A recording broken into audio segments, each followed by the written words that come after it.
Welcome to another edition of Shabbat Lounge. This is Matt flying solo, just doing a quick flyover of the Torah portion. This week, week 10 at the end, some pretty amazing things about Joseph and how his life parallels to Yeshua. Last time I kind of started talking about that, but I'm going to try to go through this real quick.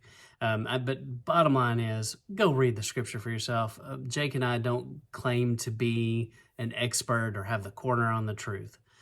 We're just two guys trying to figure it out, just like you, as we go. And we don't believe that we have to be under a priesthood or a prophet or a teacher or someone who's gone to official school to do this. This is for everybody. And he says, if you ask, he's gonna give it to you. If you seek, you're gonna find it. And I truly believe that for you. So anyway, I talked too long.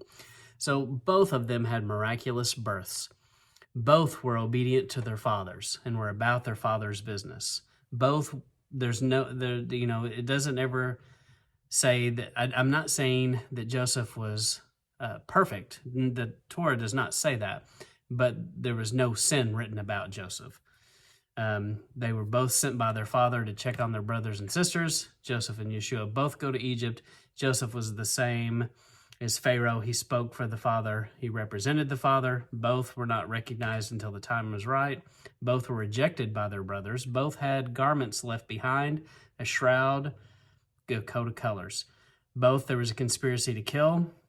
Both were sold out for 30 pieces of silver. Both went peacefully and did not fight. Both, blood was shed, clothes were torn. Both were put in the ground. One was a well, one was a tomb. Both were raised up. Both were beaten, stripped, persecuted for the sake of their people. By his wounds we are healed. Both this happened for those brothers and for us. The coat of colors was a sign of royalty. Both were considered a king. And then, Joseph ends up being second in command. Joseph's dreams, the fulfillment of Yeshua. Both went away to prepare a place for their family. Brothers and children reject them. Both were elevated above others.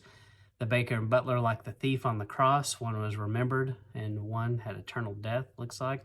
Joseph prepared the bread of life. Yeshua was the bread of life. Both were tempted to sin and rejected the sin. Both were innocent but had to suffer because of it.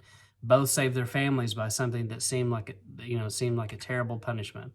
Both had families that did very little to help until the end. Both falsely accused. Both went before the king. Both were silent. And I'm going to have to stop it right there and finish on another part 2.